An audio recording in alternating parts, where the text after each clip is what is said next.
দিনটা ছিল 1 জানুয়ারি 2025 সাল, মানে নিউ ইয়ারের দিন। তো সেদিন চলে এসেছিলাম আমার বড় মেয়ে আরাধ্যার সঙ্গে দেখা করতে নবোদয় স্কুলে। আর সেখানে একটু অফিসের কাজও ছিল, মানে স্কুলে একটু দরকারি কাজও ছিল। তো সেই কাজটা কমপ্লিট করার পর দেখলাম অফিস ঘরের পাশেই এই যে সংগ্রহালয়, মানে সংগ্রহ কর্নার, যেখানে সমস্ত কিছু পুরনো জিনিসপত্রগুলো সুন্দর করে সাজিয়ে রেখেছে নবোদয় স্কুলের টিচার আর স্টুডেন্টরা মিলে। দেখো এগুলো কিন্তু বহু পুরনো জিনিস, সেগুলোকে খুব সুন্দর করে সাজিয়ে রেখে দিয়েছে একদম অফিস ঘরের পাশেই।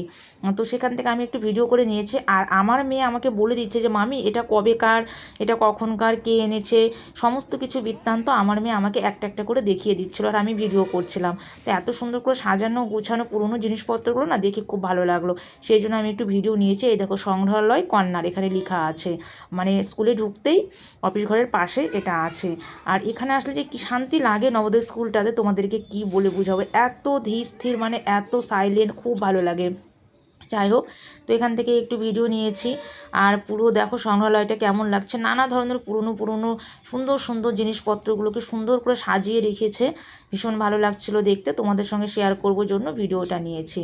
তো আরে দেখো রিশু আমাকে দেখিয়ে দিচ্ছে। তো চলো ভিডিওটা এন্ড করলাম, টাটা। সকলে খুব ভালো সুস্থ থেকো, নেক্সট ভিডিওতে আবার দেখা হবে, টাটা।